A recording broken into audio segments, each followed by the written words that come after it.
My name's Samantha Job. I'm a Foreign Policy Counsellor at the British Embassy in Washington. So I've been in the Foreign Office for 20-something years. I joined a year after graduating, and I've had a really varied career. I've worked on North Africa, I've worked on Asia. I'm a Thai speaker, did posting in Thailand. I've worked on a few security policy issues, from international humanitarian law to counter-proliferation to European security and defence policy to counter-terrorism. I did a 4-year posting at the UN doing counter-terrorism and counter-proliferation, which was fascinating. I also worked in headquarters on digital diplomacy, which is something that was new then and is more established now. And my last job before coming to Washington was North Africa again. I've been head of the department that deals with Libya and Tunisia and Egypt. And I'm going to tell you a funny story, which I hope you don't mind, but might be interesting to some of your viewers, which is that when I first joined the Foreign Office, I was a young woman in a career that was largely men. And after about 6 months, I was at a conference with our ambassador to Tunis, and he said to me, "How are you getting on?" And I said, "It's fantastic, it's really exciting, I'm loving it." And he said, "It won't last, it's no career for a woman." And 20 years later, I found myself head of the department that deals with North Africa, with the ambassador to Tunisia reporting to me. And for me, it was a really nice sign of how far the Foreign Office has come in that time. We now have women in senior positions. I have worked part-time, I have worked job share. We have a huge commitment to diversity and flexibility, and that means that we can really get the best from our population and the workforce. And people like me can stay mid-career. I'm now working full-time again and able to work somewhere as exciting as Washington.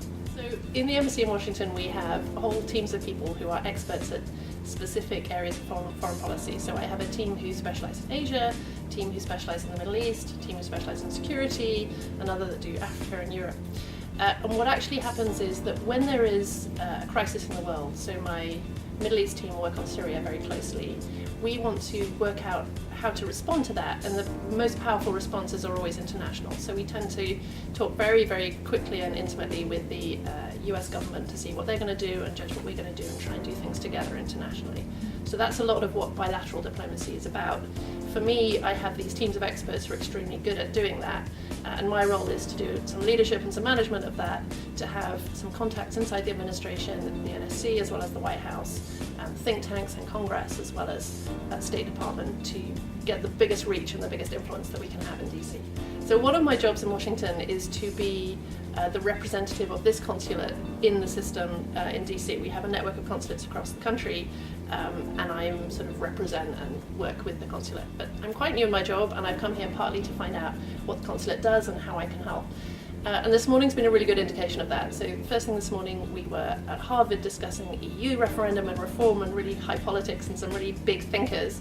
And then we went to MIT, where I had my brain sort of expanded and exploded by some really advanced technological ideas, where the UK can provide linkages between the thinkers and the producers and the money and the economics and the innovation is such a strong theme for us, and it's a great city to do that. Yeah, it's really exciting actually, because the overseas community of Brits, quite often when there's election back home, kind of feel a little bit, can we get involved or can't we? And on this occasion they really, really can. So people have lived overseas for 15 years or less, since they were last on the electoral roll in the UK.